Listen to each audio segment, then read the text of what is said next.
తెలుగు శ్రోతలందరికీ నమస్కారం అండి. మన అలనాటి కథలు ఎవర్ గ్రీన్ స్టోరీస్ ఛానల్కి మీ అందరికీ స్వాగతం. పెంకుటిల్లు నవల వింటున్నామండి. రచన శ్రీ కొమ్మూరి వేణుగోపాలరావు గారు. కొద్దిగా బిజీగా ఉండి ఫంక్షన్స్ ఎక్కువగా ఉండటం వల్ల రెగ్యులర్గా వీడియోస్ అప్లోడ్ చేయలేకపోతున్నానండి.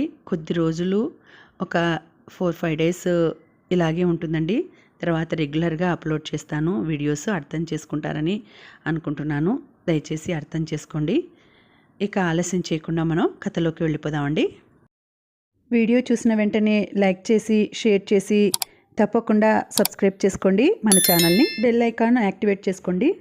సాధారణంగా నిద్రపోయే ముందు చాలామందికి ఆ రోజు చేసిన పనులన్నీ ఒకసారి నెమరు వేసుకుని పడుకునే అలవాటు ఉంటుంది. రాధకు కూడా అటువంటి అలవాటే. ఇవాళ జరిగిన విశేషాలని తలుచుకుంటూ కొంచెంసేపు ఆనంద తరంగాల్లో తేలిపోతున్నట్లు, కొంతసేపు విచారపుటలల్లో మునిగిపోతున్నట్లు, మరికొంతసేపు జాలిగా తన హృదయం ద్రవించిపోతున్నట్లు అనుభూతి పొంది చివరకు ఈ అర్ధరాత్రికో భారమైన మనసుతో నిద్రపోయింది. తెల్లవారింది. చలి తీవ్రంగా ఉంది. రాధ 6ంటికే లేచి కూర్చుంది. ఒకసారి బద్ధకంగా ఆవలించి వెచ్చగా దుప్పటి మీద కప్పుకుంది. రాత్రంతా సరిగా నిద్ర లేకపోవటం వల్ల కళ్ళు ఎర్రగా ఉన్నాయి. కొంచెంసేపు అలానే కూర్చుని ఉండి తర్వాత లేచి ఒళ్ళు విరుచుకొని నిలువుటద్దం ముందుకు పోయి నిల్చుంది. ఏమిటో తనలో తనకే ఏదో మార్పు కనబడింది. రోజు నిద్ర లేవగానే ఒకసారి అద్దంలోకి చూసుకోవటం ఆమెకి ఈ మధ్యనే అలవాటైంది. కానీ రోజు కనపడని ఓ సంగతి తెలియకుండానే ప్రత్యేకంగా కనబడసాగింది.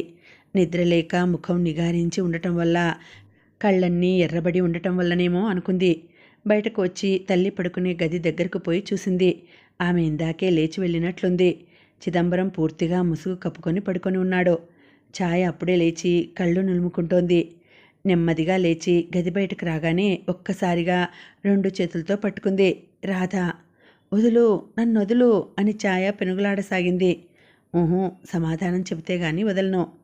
ఛాయ మాట్లాడకుండా విడిపించుకునేందుకు ప్రయత్నిస్తూనే ఉంది. కోపం వచ్చిందా? ఛాయ జవాబు చెప్పలేదు. వదలవేం నన్ను? తన పెద్ద కళ్ళతో అక్కయ్య వంక కోపంగా చూసింది. రాత్రి నిన్ను తీసుకెళ్లకుండా సినిమాకు వెళ్ళినందుకు కోపం వచ్చింది కదూ? ఈ మాట వినగానే ఛాయకి ఎక్కడలేని ఏడుపు వచ్చేసింది. 2 చేతులతో ముఖం కప్పుకొని ఏడవసాగింది. చెల్లెలు ఇంకా ఏడుస్తూ ఉంటే అక్కగారి హృదయం ద్రవీభూతమైంది. ముఖం నుండి చేతుల్ని బలవంతంగా విడిపించి కళ్ళనీళ్ళు పమిట చెంగుతో తుడిచి బుగ్గల మీద ముద్దు పెట్టుకుంది. ఈ తీయని ముద్దుతో కూడా ఆ పిల్లకు శాంతం కలగలేదు. పో అంటూ కసితీరా అక్కయ్య ముఖం మీద రక్కి అక్కడి నుంచి పారిపోయింది. రాధకి చెల్లెల మీద కోపం రాలేదు. మితిలేని జాలితో ఆమె మనసంతా నిండిపోయింది. తల త్రిప్పి ఇటు చూసేసరికి వాసు లోపలికొస్తున్నాడు. అక్కయ్యా, నాకో సాయం చేస్తావా అని అడిగాడు. ఏమిట్రా? నాకో పావలా కావాలి. నా దగ్గర ఎక్కడిది? పో, నువ్వెప్పుడు అలాగే అంటావు. ఉంటే ఎందుకు అంటాను. వాడేదో గొనుక్కుంటూ వంటింట్లో అమ్మ దగ్గరకు వెళ్ళాడు. అక్కగారిని అడిగిందే తల్లిని కూడా అడిగాడు. పొద్దున్నే నీకు పావలాతో ఏం పనిరా అని అడిగింది తల్లి. నాకు కావాలి. ఆవిడ కొంచెం ఊరుకుని నా దగ్గర లేదు అంది. ఎవరి దగ్గర లేకపోతే నాకెవరిస్తారు అని వాసు బిక్కమొహం పెట్టి అడిగాడు. అసలు అంత అవసరం ఏమొచ్చిందో కాస్త చెబుదు. వాసు కొంచెం విసుగ్గా, అన్నీ నీకు చెప్పాలేమిటి అన్నాడు. చెప్పలేకపోతే పోనీలే, ఏం చేస్తాం, పోయి మొహం కడుక్కునరా అంది శారదాంబ. అమాయకత్వంతో కూడిన ఒక విధమైన కోపం వచ్చింది వాసుదేవరావుకు. అయితే వాడిది ఒకరి మీద కోపం చూపించే వయసు కూడా కాదు. అందుచేత ఏమీ అనలేక బావి దగ్గరకు పోయి పళ్ళు తోముకుంటూ ఏదో ఆలోచించసాగాడు. వాడు పావలా అడిగినందుకు తగినంత కారణం ఉంది. మొన్న స్కూల్లో 2-3 స్నేహితులు సర్కస్కి వెడుతుంటే వీడికి కూడా వెడదామని బుద్ధి పుట్టింది. కానీ ఎప్పుడూ అనా అర్ధనా కంటే వీడి దగ్గర ఎక్కువ డబ్బులు ఉండవు. అన్నయ్యని అడిగితే ఇస్తాడు కానీ ఇది అన్నయ్య దగ్గర కూడా ఉండే సమయం కాదు. ఇలా ఆపదలో ఇరుక్కున్న వాసుకు పెట్టుబడి పెడతానంటూ ఒక స్నేహితుడు ఆదుకున్నాడు. ఆ స్నేహితుడి డబ్బులతో మధ్యాహ్నం బడి ఎగ్గొట్టి సర్కస్ చూశాడు. కానీ మర్నాటి ఉదయమే పెట్టుబడి పెట్టిన ఆ ఘనమిత్రుడు తన డబ్బు కోసం వేధించసాగాడు. వాసు ఆశ్చర్యంగా, ఇప్పుడేమిస్తానో, నా దగ్గర ఉన్నప్పుడు ఇస్తాను అన్నాడు. ఆ మిత్రుడు ఒప్పుకోలేదు. ససేమిరా అప్పుడే కావాలని పట్టుబట్టాడు. ఇవ్వకపోతే ఏం చేస్తావు అన్నాడు వాసు. మీ ఇంట్లో చెబుతాను అన్నాడతను ఖండితంగా. వాసుకి భయం వేసి మరునాడు ఇస్తానని చెప్పి అప్పటికి తప్పించుకున్నాడు. అందుకనే వాడికి ఈవేళ లేచినప్పటి నుంచి అది ఒక పెద్ద సమస్యలా కనిపించసాగింది. ఎలాగోలా వాడి అప్పు తీర్చివేయాలి, లేకపోతే ఆ విధవ స్వభావం తనకు తెలుసు, అన్నంత పని చేసే రకం. కానీ చేయగలిగింది ఏమీ లేదు. భయపడుతూనే బడికిపోయాడు. ఆ రోజు అప్పు ఇచ్చిన మిత్రుడికి కనిపించకుండా ఉండాలని సాధ్యమైనంత ప్రయత్నం చేశాడు. కానీ అదేం లాభించలేదు. ఆపద సమయంలో ఆదుకున్న మిత్రుడు వీడిని చూసి చూడగానే, ఏరా నా బాకీ తీరుస్తావా అని అడిగాడు. వాసు కొద్దిగా కోపంగా, ఏమిటోయ్ మహా పెద్ద అప్పులాడిలా పీడిస్తున్నావు, నా దగ్గర ఇప్పుడు లేదు అన్నాడు. ఉన్నా లేకపోయినా నాది నాకు ఇవ్వాల్సిందే అని అవతలివాడు మొండికేశాడు. ఇవ్వకపోతే ఏం చేస్తావు? మీ ఇంట్లో చెప్పేస్తానని చెప్పానుగా. అయితే చెప్పుకోపో అన్నాడు వాసు కోపంగా. వాసు అలా అనేసరికి అవతలివాడు నిజంగా చెబుతానని బయలుదేరాడు. తన కోపానికి పశ్చాత్తాపడి, కాస్త ఆగరా బాబు, అన్నింటికీ అలా కోపం అయితే ఎలాగా? నీ డబ్బు నీకు ఇచ్చేద్దామంటే నా దగ్గర చిల్లిగవ్వ కూడా లేదాయే, పోనీ ఆ డబ్బు తెచ్చే ఉపాయం కూడా నువ్వే చెప్పు అన్నాడు. ఇద్దామని ఉంటే ఆ మాత్రం ఉపాయాలే ఉండవా ఏమిటి? చెప్పు చూద్దాం. దొంగతనం చెయ్యి. వాసు అదిరిపడ్డాడు. ఇటువంటి సలహా ఇచ్చిన ఆ స్నేహితుణ్ణి తనకు సర్వశక్తిలో ఉన్నట్టయితే నాశనం చేసేవాడు. కానీ తను బలహీనుడు. చివరికి ఏమీ అనలేక, నీ సలహా ఎవరికి కావాలి, పోపో అన్నాడు. మధ్యాహ్నం భోజనానికి ఇంటికి వచ్చేసరికి వాసుదేవరావు హృదయం బోరున ఏడుస్తోంది. భయం విషయం అలా ఉంచి వాడికి ఈ క్షణంలో సర్వప్రపంచం మీద అసహ్యంగా ఉంది. చాలామందికి డబ్బు ఉంటుంది, తన దగ్గర ఎందుకు లేదు? ఒక్కోసారి తన స్నేహితుల్లో ఎంతోమంది విచ్చలవిడిగా డబ్బు ఖర్చు చేస్తూ గడుపుతున్నారు. తను అలా ఎందుకు గడపలేడు? ఒకసారి తన బట్టల వంక చూసుకున్నాడు. తనకే అసహ్యం పుట్టింది. ఈ మిల్లు బట్టలు వేసుకునే రోజు బడికి వస్తున్నాడు, పోతున్నాడు. తనకెక్కువ చొక్కాలు లాగులు లేవు. ఉన్నవి 4 మంచివి కావు. ఆ మంచి కాని వాటికే అక్కడక్కడ తూట్లు.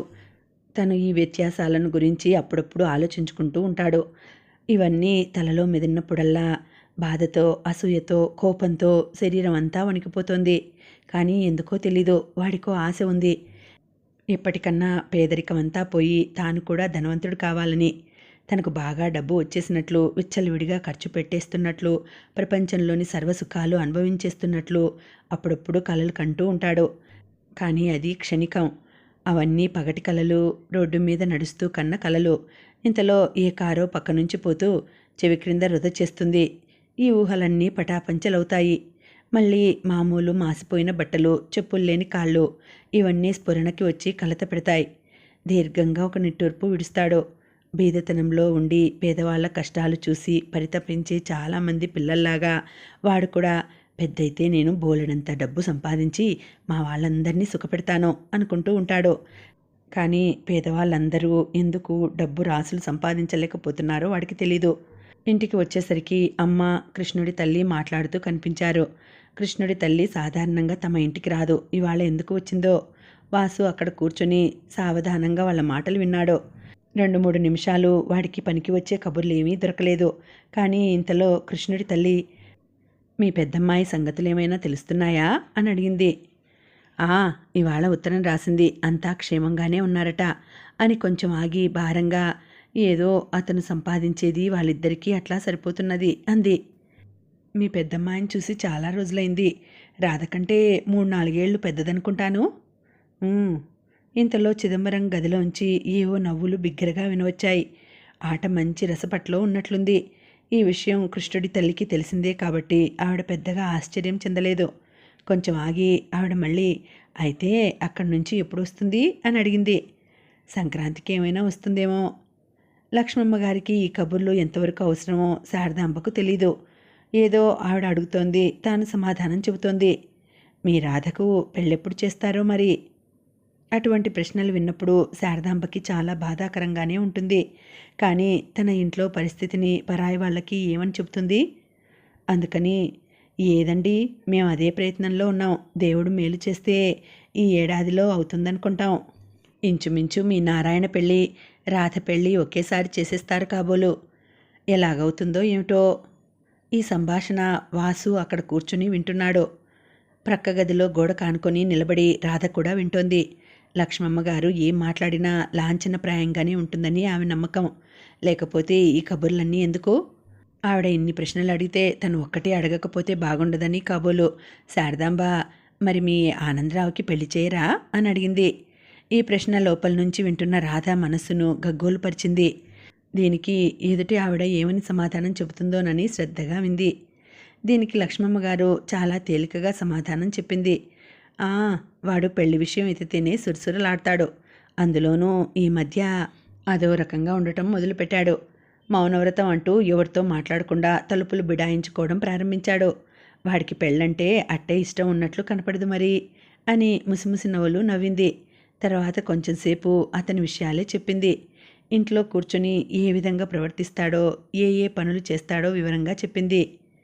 మీ ఆనందరావుకి ఏమిటండి బుద్ధిమంతుడు? అందరూ బుద్ధిమంతులే. ఆయనందుకేమిటి లాభం? తల్లిదండ్రుల అచ్చట్లు ముచ్చట్లు తీర్చాలనే జ్ఞానం వాళ్ళకి ఉండక్కర్లేదు అంది ఆవిడ. ఈ రీతిగా సాగుతున్న సంభాషణకి ఒక అంతు కనపడకపోయేసరికి వాసుకి విసుగు పుట్టి, అమ్మా అన్నం పెట్టవే అని అడిగాడు. ఓరి వెధవా, నీ విషయమే మర్చిపోయాను, ఇందాక్కడి నుంచి చెప్పవేమిరా అని. రాధా, కాస్త వాసుగాడికి అన్నం పెట్టమ్మా అని కేకేసింది. వాసు అన్నం తింటుంటే తల్లి వాళ్ళ మాటలు వినిపించి వినిపించనట్లుగా ఉన్నాయి. రాధ నెయ్యి వేస్తూ, అలా ఉన్నావేన్రా అని అడిగింది. ఎలా ఉన్నా? తమ్ముడు ఉలిక్కిపడి వెంటనే ప్రశ్నించాడు. ఎవరితోనైనా దెబ్బలాడి వచ్చావేమిటి అంది రాధ అతని ప్రశ్నకు జవాబు చెప్పకుండా.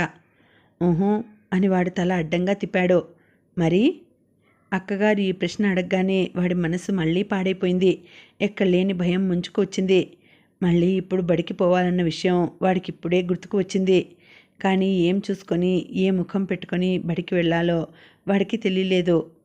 ఇవన్నీ గుర్తుకొచ్చాక వాడికి అన్నం సహించలేదు. అదేమిట్రా?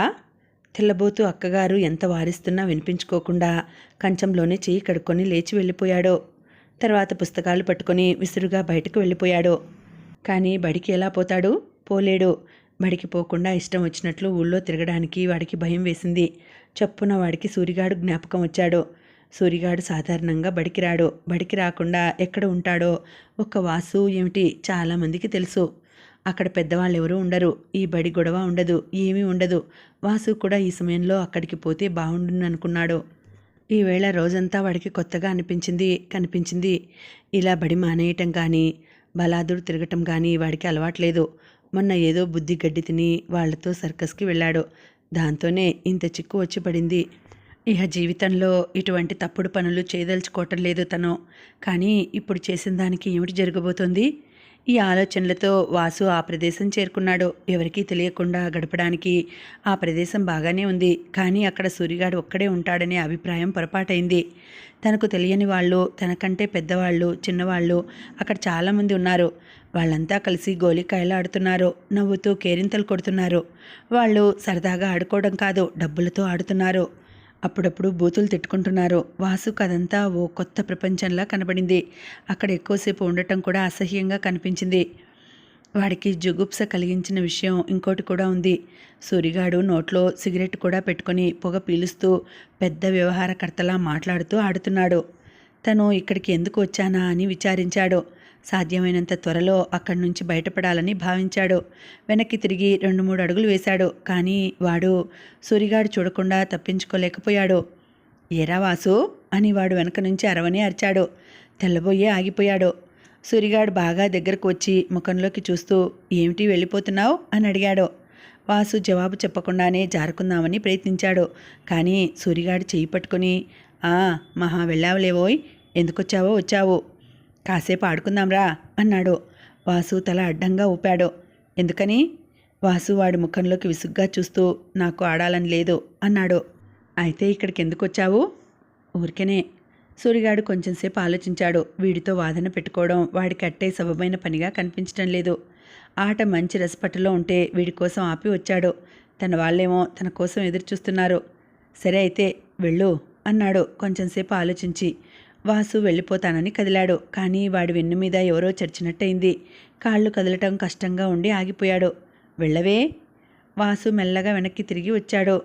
సూరిగాడి భుజం మీద చేయి వేసి, నాకు సాయం చేస్తావా అని అడిగాడు. ఏమిటి? వాసు దీనంగా ముఖం పెట్టి, పావలా అప్పిస్తావా అని అడిగాడు. ఎందుకు? నాకు కావాలి. నీకు నేను ఊరికినే అప్పు ఇవ్వను. కావాలంటే మాతో ఆడి గెలుచుకుపో. వాసు గుండె వేగంగా కొట్టుకుంది. ఈ సూరిగాడు లేనిపోని సమస్య తెచ్చిపెట్టేట్లున్నాడు. ఎలాగైనా తప్పించుకుందామని ఆడటానికి నా దగ్గర డబ్బులెక్కడివి అన్నాడు. నేను అప్పిస్తాను, కానీ నేను ఆడను. ఎందుకని? నాకు ఇటువంటి ఆటలంటే ఇష్టం ఉండదు. నువ్వు పావలా ఇవ్వకపోయినా పర్వాలేదు అంటూ వాసు అక్కడి నుంచి వెళ్ళిపోదామని బయలుదేరాడు. కానీ సూరిగాడు వెనక నుంచి ఆగు అని అరిచాడు. వాసు ఆగి బిక్కమొహం వేసి ఎందుకు అన్నాడు. ఏమిటి నీ ఉద్దేశం? ఇక్కడికి వచ్చి ఆడకుండా ఎలా తప్పించుకుపోదాం అనుకున్నావు? సరే పో, ఎలా ఇక్కడి నుంచి బయట పెడతావో నేను చూస్తాగా అన్నాడు.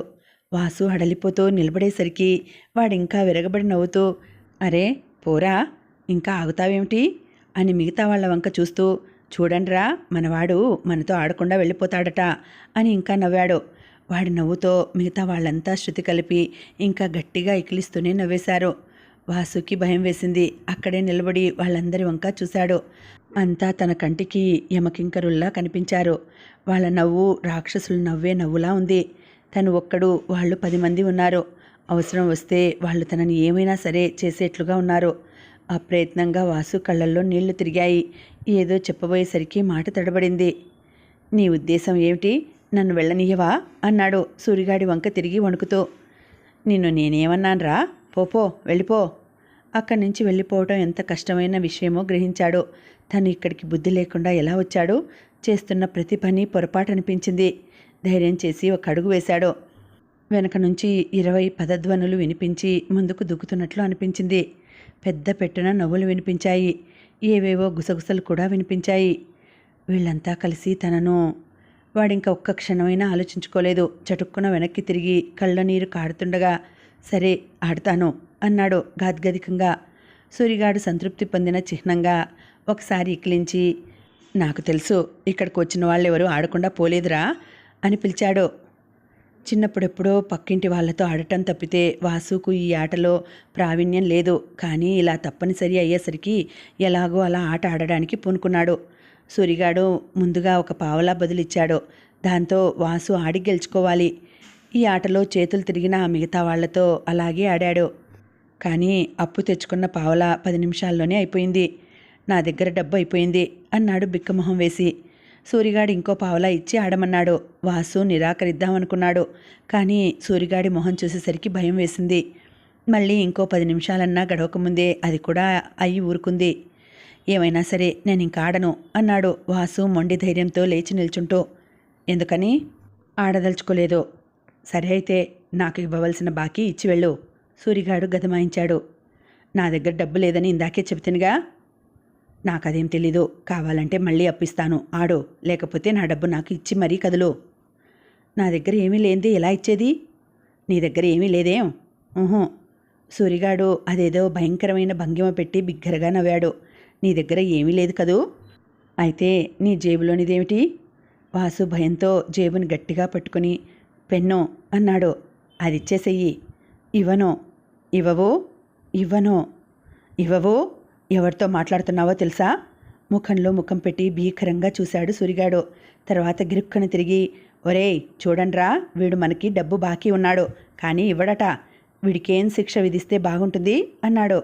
ఇంతలో ఉరి అని అరిచాడు ఒకడు. కాదు, చిత్రవద. ఇంకో బుద్ధిమంతుడైన కుర్రాడు సానుభూతితో కలగజేసుకుని పాపం, కాస్త బాకీకి ఇంత పెద్ద శిక్ష విధించడం ఏమీ బాగుండలేదు. వీడిని దేశ బహిష్కరణ చేద్దాం అన్నాడు. మహాలావు దిగొచ్చాడయ్యా, పెద్ద సానుభూతిపరుడు. నా సంగతి తెలుసుగా. లాంజాన్ సిల్వర్ లాంటి వాడిని. అడ్డు వచ్చిన ప్రతి ఒక్కడిని నరికేస్తాను. తస్సదియా. నా దగ్గర మాటంటే మాటే. చెప్పండి వీడికి, ఈ వాసుగాడికి ఉరిశిక్ష బాగుంటుందని నేను ఉద్దేశిస్తున్నాను. మీలో ఇది ఎంతమందికి ఇష్టమో చేతులెత్తండి. కొంచెంసేపు అంతా నిశ్శబ్దంగా ఉంది. అందరి ముఖాలు భయంతో పాలిపోయి ఉన్నాయి. నెమ్మదిగా వాళ్ళల్లో వాళ్ళు గుసగుసలాడుకోసాగారు. సూరిగాడు మహావీరుల్లాగా గర్జిస్తూ చెప్పండి, భయపడి చేస్తారేమిట్రా? మీలో ఒకరికి దమ్ముల్లేవా అని తుపుక్కున ఉమ్మేసి తస్సాదియా, చవట పినుగులు, ఒక్కడూ పనికిరాడు అని గొనుక్కుంటూ నా పేరేమిటో తెలుసా? లాంజన్ సిల్వర్ అని ఘీంకరించాడు. ఒక్కసారి చేతులన్నీ పైకి లేచాయి. సూరిగాడు అంతా కలే చూసి భేష్, మాటంటే అలా ఉండాలి అని లేచి వాసు దగ్గరికి వచ్చాడు. వాడి ముఖాన్ని 2 చేతులతో పట్టుకుని క్రూరంగా చూస్తూ మరేమిటి, వాళ్ళంతా నిన్ను చంపేద్దాం అనుకుంటున్నారు. డబ్బిస్తావా చస్తావా అన్నాడు. ఇస్తాను అని గొనిగాడు. వాసు ఇందాక్కడి నుంచి ఇదంతా తెల్లబోయి పరికిస్తూనే ఉన్నాడు. వాడి శరీరం అంతా చెమటలు పట్టిపోయింది. గజగజమని వణుకుతున్నాడు. సూరిగాడి కళ్ళు విజయ గర్వంతో ప్రకాశించాయి. రైట్, అది మంచి పిల్లవాడు చేసే పని అన్నాడు చిటిక వేస్తూ. కానీ అక్కడున్న సిబ్బందిలో ఒకడికి ధర్మ సందేహం వచ్చింది. ఎలా ఇస్తాడు? ఇందాక లేదని. ఇంటికి పోయి తీసుకొస్తాడు. ఇంటి దగ్గర మాత్రం దొరుకుతుందని నమ్మకం ఏమిటి? చెస్, అదంతా నీకెందుకురా? దొంగతనం చేసి తీసుకొస్తాడు. జేబులు కొట్టి తీసుకొస్తాడు. నువ్వు నోరు మూసుకో అన్నాడు సూరి. ఈ మాటలు విన్న వాసుకు ఒళ్ళు జల్లుమంది. తనని వీళ్ళంతా కలిసి దొంగతనం చేయమని ప్రోత్సహిస్తున్నారు. ఇందాక స్కూల్లో ఆ విధవ కూడా ఇదే సలహా ఇచ్చాడు. దొంగతనం. వాసుకి కళ్ళు తిరిగినట్లుగా తోచింది. మగతగా ఏదో కలలో అంటున్నట్లు. అలాగే తెస్తాను. ఆగో, సూరిగాడు ఒక్క అరుపు అరిచి ముందుకొచ్చాడు. నువ్వు మళ్ళీ వస్తావని మాకు నమ్మకం ఏమిటి? అయితే ఏం చెయ్యను? అంతదాకా ఈ పెన్ను మా దగ్గర ఉంచు అని సూరిగాడు చొరవగా వాడి జేబులోంచి పెన్ను లాగి తీసుకొని ఇహపో అన్నాడు. వాడు అలా పెన్ను తీస్తుంటే వాసుకి చెప్పలేని బాధ కలిగింది. అది కొనటానికి ముందు ఎంత చరిత్ర ఉందో అక్కడున్న వాళ్లల్లో ఒక్కడికి తెలీదు. దానిని అన్నయ్య చేత కొనిపించడానికి తను ఎంత అవస్థపడ్డాడో, ఎన్ని రోజులు పోరు పెట్టాడో, ఎన్నిసార్లు ఏడిపించాడో అదంతా స్మృతిపథంలో ఒక్కసారి మెదిలినట్లయింది. అందరి వంక ఒక్కసారి అసహ్యంగా చూసి ఇంటివైపు శరవేగంతో పరిగెత్తాడు. ఇంటికి పోయేసరికి అంతా నిశ్శబ్దంగా కనిపించింది. అమ్మ వంట ఇంట్లో ఎక్కడో ఉంది. అక్కయ్య ఎక్కడుందో కనిపించలేదు. ఇవాళ పేకాట స్నేహితులు అప్పుడే వెళ్ళిపోయినట్లున్నారు. నాన్న ఒక్కడే ఆ గదిలో మంచం వేసుకుని గుర్రు పెట్టి నిద్రపోతున్నాడు. అన్నయ్య గదిలోకి వెళ్ళాడు. అన్నయ్య డ్రాయర్ సొరుగులో ఏవేవో చిల్లర డబ్బులుంటాయని తనకు తెలుసు. వాటిని ఇప్పుడు తను సంగ్రహించాలి. ఒకసారి అటు ఇటు చూశాడు. ఎవరూ కనిపించలేదు. నెమ్మదిగా అడుగులు వేసుకుంటూ డ్రాయర్ని సమీపించాడు. వాడి గుండెలు వేగంగా కొట్టుకోసాగాయి. క్షణక్షణానికి ఉలిక్కి పడుతున్నాడు. ఇటువంటి పనులు వాడికి అలవాట్లేదు. ఒక మూల నుంచి తప్పు, పాపం అనిపిస్తోంది. చెయ్యి వెనక్కి ముందుకు ఆడుతోంది. చేద్దామా వద్దా అన్న ఆ రెండిట్లో మొదటిదే ఎక్కువగా ప్రోత్సహించగా ఆ మధ్యాహ్నం 3 గంటల వేళ ఇల్లంతా నిశ్శబ్దంగా ఉన్న సమయంలో ఒక మహా పాపకార్యం చేశాడు. 12 ఏళ్ల కుర్రవాడు వాసుదేవరావు. ఎలా లోపలికి పోయాడో అలాగే బయటకు వచ్చాడు. వాడి అదృష్టవశాత్తు ఇంట్లో వాళ్ళెవరూ చూడలేదు. ఒకసారి నలుప్రక్కలా చూసి 1/2 మైలు దూరంలో ఆ రహస్య ప్రదేశానికి దౌడు తీశాడు. వగురుస్తూ వచ్చిన వాసుని చూసి సూరిగాడు ముందుకు వచ్చి తెచ్చావా అన్నాడు. వాళ్ళంతా ఆట మాని వీడి రాక కోసం ఎదురు చూస్తున్నట్లుగా ఉన్నారు. ఒక దిబ్బ మీద చుట్టూ కూర్చుని కబుర్లు చెప్పుకుంటున్నారు. చౌకరకం సిగరెట్లు పెదాల మధ్య ఇరికించి రకరకాలుగా పొగ వదులుతున్నారు. వాళ్ళల్లో వాళ్ళు నవ్వుకుంటూ పేలుకుంటూ కులాసాగా ఉన్నారు. అని గొనిగాడు వాసు. ఇటు పడై, సూరిగాడు చేయి జాపాడు. వాసు చేతిలోంచి వాడి చేతిలోకి ఏదో విసురుగా పడింది. లెక్క చూసుకొని సంతోషంగా, భేష్, మంచి పిల్లవాడు ఎప్పుడు ఇలాగే చేస్తాడు. ఒరేయ్, వాడి పెన్ను ఎవరి దగ్గరుంది? ఇచ్చేయండ్రా అని అడిచాడు. అందులోంచి ఒకడు, అది కాదు సూరి, వీడి పెన్ను ఇవ్వకుండా ఎగవేస్తే మనల్ని చేసేదేమిటి అన్నాడు. ఛా, అలా వీల్లేదు అని క్రోధంతో గర్జించాడు. ఒరేయ్, నేనంటే ఎవరో తెలియటం లేదు నీకు. నేనెవరినో తెలుసా? లాంజన్ సిల్వర్ని అని ఆవేశంతో ఒళ్ళు తెలియక కుంటుకుంటూ ముందుకొచ్చాడు. వాసుకు తప్ప అక్కడున్న వాళ్ళల్లో ఎవ్వరికీ నవ్వాగలేదు. విరగబడి పగలబడి నవ్వేశారు. ధూత్, మీలో ఒక్కరికి బుద్ధి లేదు. ఇంకో క్షణం తర్వాత ఎవడి పళ్ళన్నా బయటకు కనిపించాయంటే వాణ్ణి ఇదిగో ఈ కాలుతో తంతాను అని ఘీంకరించాడు. నిజంగా ఒక్క క్షణం సేపట్లో అంతా సద్దుమణిగిపోయింది. సూరిగాడు ముందుకు వస్తూ, ఇదిగో ఈ పెన్ తీసుకో, డబ్బు లేకుండా మళ్ళా ఈ ప్రాంతానికి రాబోక, తెలిసిందా అని అరిచాడు. వాసు ఈ బెదిరింపులకు అదిరింపులకు జవాబిచ్చే స్థితిలో లేడు. ఆ పెన్ను కాస్త జేబులో పెట్టుకుని బయటకు వచ్చాడు. ఎక్కడికి పోవాలి, ఏం చెయ్యాలి, ఇవి వాణ్ణి వేధిస్తున్న ప్రశ్నలు. ఎన్ని గుండెలతో ఇంటికి వెడతాడు? అన్నయ్య డబ్బు చూసుకోకుండా ఉంటాడా? ఈవేళ చూసుకుంటే ఏం జరుగుతుంది? ఎవరిని అనుమానిస్తాడు? అనుమానించి ఏం చేస్తాడు? వాడికి ఆలోచించడానికి కూడా భయం వేయసాగింది. తన ఇంట్లో వాళ్ళు ఎవరైనా వీధుల్లోకి వచ్చినా కనిపించకుండా ఉండాలని, వాళ్ళెవరూ సాధారణంగా వచ్చే అలవాటు లేని కొత్త బజారు వైపు పోయి అటు ఇటు తిరగసాగాడు. వాడి ఒళ్ళు బట్టలు చెమటతో తడిచిపోయి గలీజుగా కనిపిస్తున్నాయి. పలుచని వాడి జుట్టు, ఉత్తప్పుడే సరిగ్గా దూకోని వాడి జుట్టు గాలికి కొబ్బరిపీచులాగా నలువైపులా పడింది. ఏమిటో ఆలోచనలు వాడి హృదయాన్ని కాల్చివేస్తుంటే వాడి చీటికి మాటికి ఏడుస్తున్నాడు. పొంగి పొర్లి వచ్చే దుఃఖాన్ని అరికట్టుకోలేకుండా ఉన్నాడు. జుట్టు పీక్కుంటున్నాడు. తిరిగిన బజార్లే తిరుగుతున్నాడు. ఏడ్చి ఏడ్చి వాడి కళ్ళు ఎర్రబడిపోసాగాయి. బలహీనం లాంటిది ఆవరించగా నీరసాన్ని ఆపుకోలేక అప్పుడప్పుడు తూలిపోసాగాడు. బాగా దాహం వేసింది. ఒకచోట ఆగి పంపు దగ్గర నీళ్లు తాగాడు. కళ్ళు తిరగటం ఇంకా తగ్గలేదు. ఎవరూ లేని చోటు చూసుకుని ఒక ఇంటి అరుగు మీద ముడుచుకుని కూర్చున్నాడు. ఎండ బాగా తగ్గిపోయేసరికి అలాగే కూర్చుని ఉన్నాడు. కానీ ఏమీ చేయకుండా అలా కూర్చుని ఉండటం చాలా కష్టమైన విషయంలాగా ఉంది. అయినా ఇక్కడ చేయగలిగింది కూడా వాడికి ఏమీ కనిపించలేదు. ఇల్లు అనేది ఒక విచిత్రమైన ఆకర్షణ. ఎంత ఇష్టం లేకపోయినా, ఎంత భయపడినా దాన్ని విడిచిపెట్టి ఉండటం సాధారణంగా సాధ్యమైన విషయం కాదు. ఇల్లు విడిచి ఉండవలసినంతటి బలీయమైన కారణం, అంతటి నిబ్బరం వాడికి లేవు. మెల్లగా లేచి ఇంటి దారి పట్టాడు. ఆకస్మికంగా ఆకాశం అంతా మేఘావృతం కావటం వల్ల చీకటిగా లేకపోయినా మసకగా ఉంది. తడబడుతూ నడుస్తూ వాసు ఇంటికి చేరాడు. మిగతా ఎవరూ ఏం చేస్తోంది వాడు గమనించే స్థితిలో లేడు. అన్నయ్య ఏం చేస్తున్నాడో చూడాలి. సాధ్యమైనంత వరకు ఎవరికీ కనిపించకుండా ఉండాలని ప్రయత్నిస్తూ ఆ గది దగ్గరకు చేరి కిటికీలోంచి లోపలికి చూశాడు. అన్నయ్య. అవును, పెద్దన్నాయ్ ఏం చేస్తున్నాడు? ఎందుకంత కంగారుగా విసుగ్గా కనిపిస్తున్నాడు? ఒక ప్రక్కకు ఒదిగి చాటుగా డ్రాయర్ వైపు చూశాడు. సరుగంతా చెల్లా చెదురుగా ఉంది. చూసే ఉంటాడు. వేగంగా కొట్టుకుంటున్న గుండెతో ఏం జరుగుతుందోనని అక్కడే నిల్చొని చూస్తున్నాడు. అక్కగారు ఇంతలో ప్రవేశించేసరికి, చూడమ్మాయి, ఎప్పుడూ లేనిది ఇవాళ ఓ చిత్రం జరిగింది అన్నాడు అన్నయ్య ఆమె వంక అమాయకంగా చూస్తూ. ఏమిటన్నాయ్? నా డ్రాయర్ సొరుగులో పెట్టుకున్న డబ్బులు మాయమైనాయి. ఎట్లా పోయినాయో ఆశ్చర్యంగా ఉంది. రాధ కూడా విస్మయపూర్వకంగా, బాగా చూసావా అన్నాయ్ అని అడిగింది.